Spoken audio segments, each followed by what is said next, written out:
Anak muda ini merasa bangga dengan agamanya.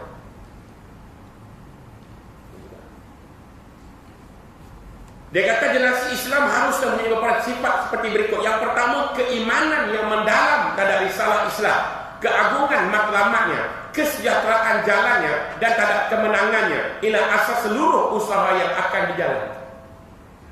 Didik anak muda. Anak muda hari ini pikul lain. Kita didik mereka. Yang kedua, sifat keimanan yang sanggup berkorban, tidak mentingkan diri, bersifat sabar, berani, pemurah, ikhlas, tidak mudah dipengaruhi oleh janji manis manusia, tidak gentar dengan ancaman dan ugutan, dan ini memerlukan pendidikan yang teratur rapi dan jangka panjang yang punya asas yang mendalam, dikendalikan oleh golongan pilihan, yaitu pilihan Rabbaniyun. Tuh, nak didik bagi anak-anak muda bangga. Yang ketiga, kesedaran yang menyeluruh, meliputi kesedaran tentang perjuangan Islam, kesedaran tentang kedudukan diri, dan kesedaran tentang situasi. Dengan kesedaran ini baru dikenali pemikiran dan perjuangannya, dikenali diri dan kedudukannya, dikenali musuh dan kawannya. Ini memerlukan usaha yang berterusan untuk menambah pengetahuan, dilakukan secara intensif dan menyeluruh. Sama ada pengetahuan agama, cara melakukan politik dan lainnya, supaya seluruhnya dapat dijalankan dijalankan dengan jelas seperti yang dikenakan oleh Allah Subhanahu wa Ta'ala. Bagi anak muda faham lebih-lebih lagi tentang agama dan politik. Jangan berlaku macam kemarin di radio Al-Ustaz. Satu ustaz dia kata apa? Dia kata pilihan raya bukan bab akidah.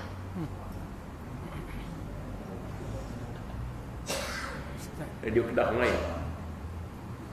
Dia kata jangan duk tuduh, kata yang ada Allah jangan tuduh, kata menyeleweng. Dia kata sebab pilihan raya bukan akidah, tak termasuk langsung soal akidah.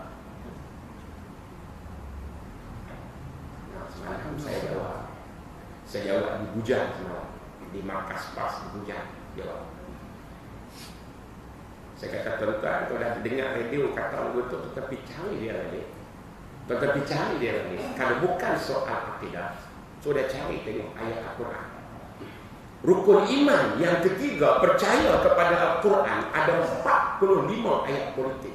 Nak dilempar mana ayat? Kalau ia bukan soal akidah, dalam Al-Quran ada 45 ayat politik. Yang paling banyak surah Al-Ma'idah, paling banyak, lebih kurang 9 atau 10 ayat. Dari surah Al-Tawbah ada sikit, surah An-Am ada sikit, Baqarah ada sikit, surah ada sikit, campak dalam 40.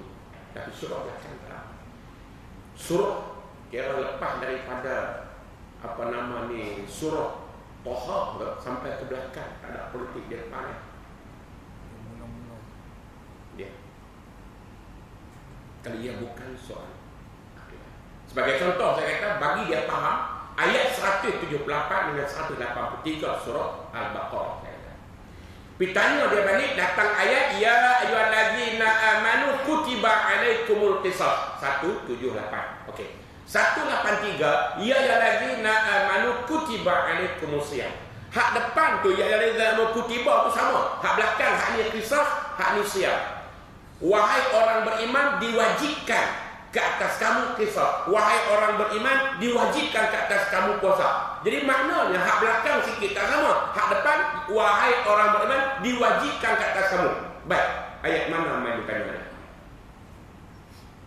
Ayat qisas, hukum hudud ni bukan orang persoalan boleh buat, pemerintah nak kena buat. Politik, orang politik merintah kena buat hukum qisas.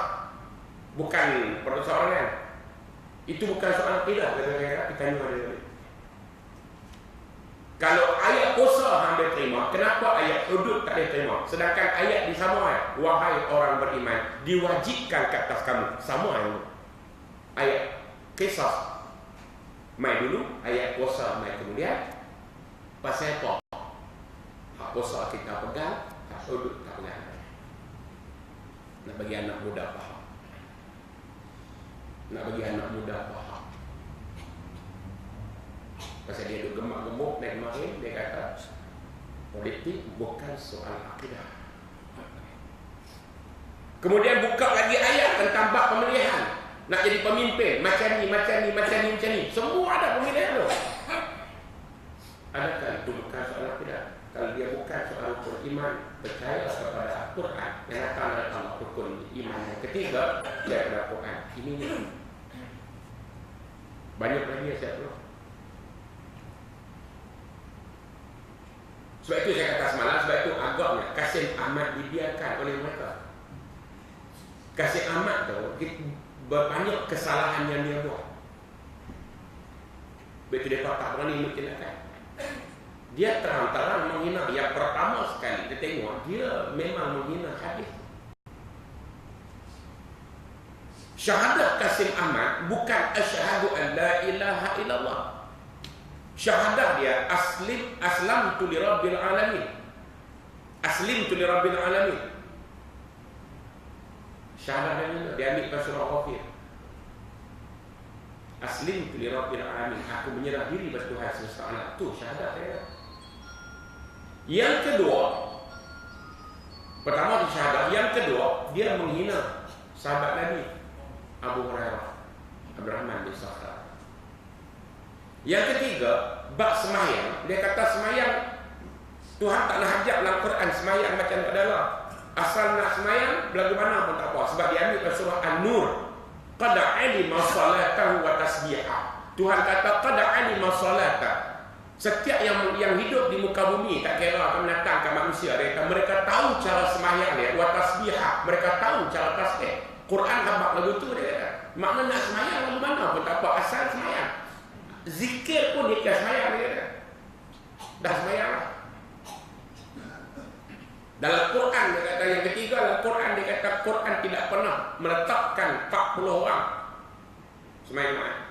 3 orang boleh semayang, 2 orang boleh semayang. Asal seorang jadi bani azan, seorang qamat, seorang jaga khutbah, cukup lah. Yang keempat dia kata tidak ada dalam Quran larangan orang lelaki pakai mic. Yang ni saya berjumpa dengan anak murid dia. Saya tak mau sebut sebab dalam YouTube saya tak mau sebut. Saat ni dia cari saya. Pasal mic. Kemudian saya jumpa dengan PA dia, seorang perempuan. Saya tanya dia pasal apa pakai skirt. Dia kata Quran tak pernah melarang dia. Asalkan kiranya dia kata kalau kami nak pakai, dia kata belah betih bawah tu Quran tak sebut, dia kata nak tutup, dia kata daripada kepala, tutup memang dari sini sampai ke dada, kepala tak kata apa, tutup dada sampai pusat cukup ada. Lepas tu dia kata, Quran kata kat lelaki, dia kata orang lelaki lah kena jaga. Bukankah ayat Quran kata, katakan kepada lelaki yang beriman, tundukkan pandanganmu. Maknanya kata orang lelaki lah kena jaga, jangan tengok betul perempuan. Dia pusing kedua. Tu saya cerita kalau Tuhan tunjuk balik di akhirat besok, saya berjumpa dia kafir. Saya baik dengan PA dia. Sampai dia bagi buku-buku Kasih Ahmad tu cara percuma di rumah dia. 6 ke 7 buku Kasih Ahmad di rumah dia. Enggak. Dia mai bercerita dia. Jadi maknanya pasal ni agaknya ni Pak. Tak ambil tindakan apa Kasih Ahmad. Puasa. Dia kata boleh puasa, Quran tak pernah habaq kata 30 hari. Quran kata beberapa hari yang ditakkan. Puasa berapa hari pun dia.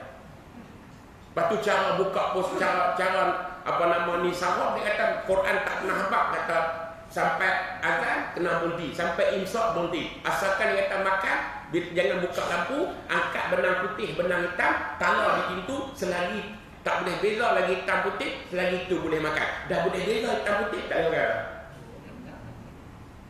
Quran nampak lagi pada dia. Bab puasa tak buka. Bab puasa surah Baqarah dia kata ada. Sampai beza antara benang putih dan benang hitam. Buka puasa pun sama.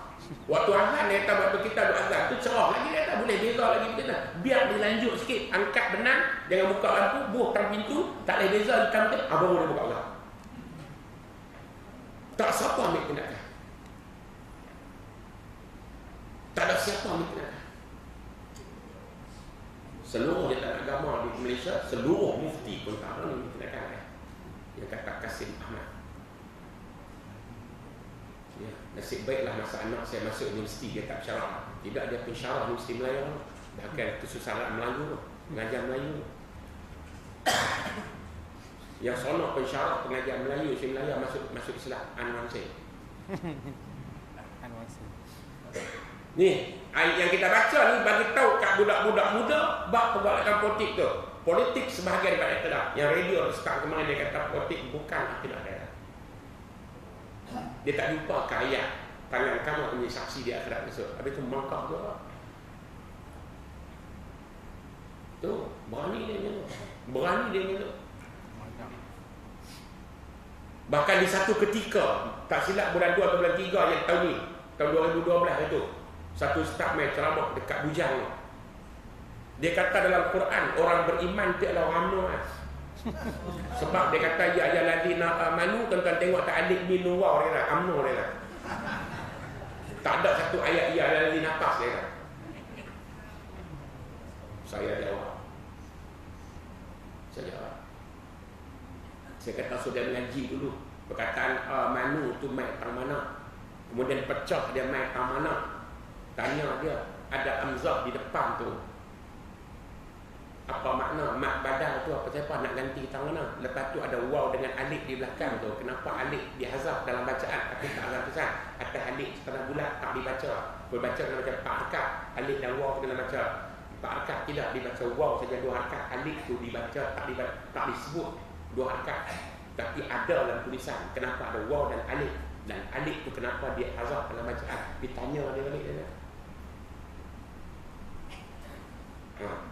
Ni, mereka ni duk main budak-budak ni. Kita hari ni kena faham kat budak-budak muda macam tu. Tentang soal politik.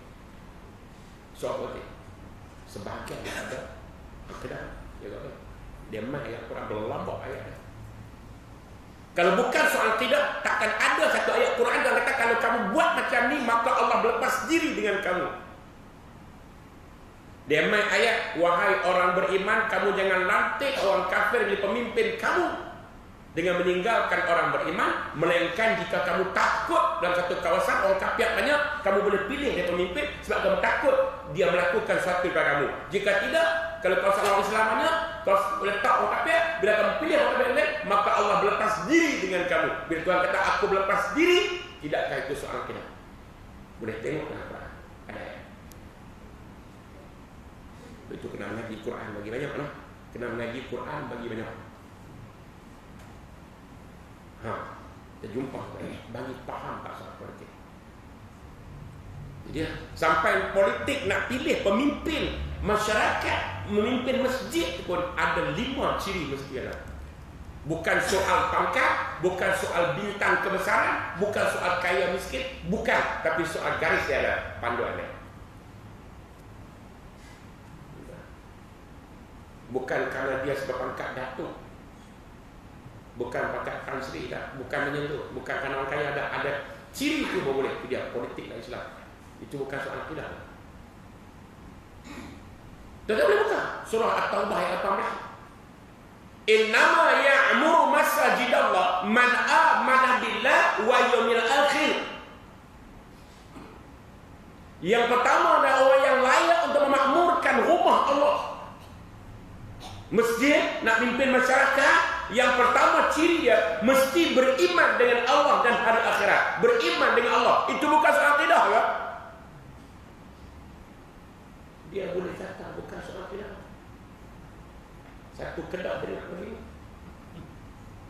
Silap-silap Pulau Pinang buka radio dapat. Sampai 75. Bendanya ni. Itu bukan soal akidah ya? Pasal beriman dengan Allah dan hari akhirat. Mungkin kamu salat, kemudian orang yang nak pilih pemimpin syarikat mesti mendirikan salat. Kalau pilih jadi jawatan kuasa majlis pengurusi, bila jadi penaung penasihat seorang datuk Tan Sri yang tak boleh sembahyang, tak boleh. Pasal dia kata ciri dia mesti sembahyang.